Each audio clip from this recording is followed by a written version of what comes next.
अस्सलाम वालेकुम। इसको शनाज़ ज़बान में इसको चटुर कहते हैं और बल्ती ज़बान में इसको छड़ोल कहते हैं और उर्दू ज़बान में इसको बही कहते हैं। ये 72 बीमारियों की दवाई है और इसको मैं तोड़ता हूँ, आपके थोड़ा सा नज़दीक ले चलो। ये 72 बीमारियों की दवाई है। इसकी जो खामी और कुछ खुसूसियात इस तरह का है, दुनिया में जितना भी फल फ्रूट के अंदर जो टेस्ट होता है वो सारा टेस्ट इसके अंदर खुदावंद करीम ने डाला हुआ है।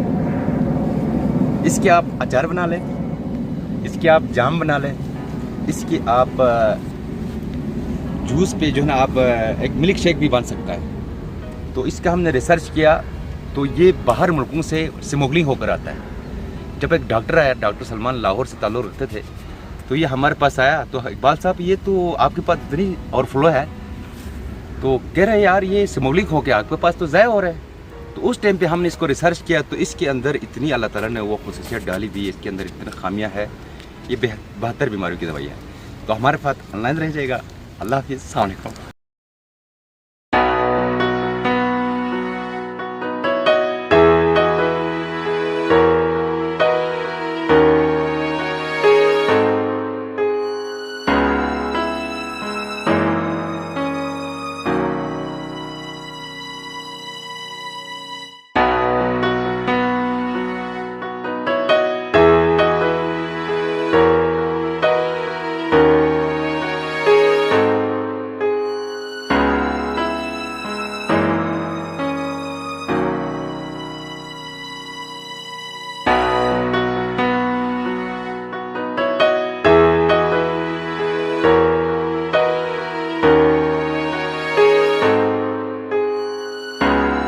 अगर आप हमारे चैनल पर नए हैं तो वीडियो देखने से पहले आप GB True News HD channel को लाइक करें, सब्सक्राइब करें और बेल आइकन पर ज़रूर क्लिक करें ताकि हमारी आने वाली तमाम वीडियोज़ आप तक बर वक्त पहुंच सकें।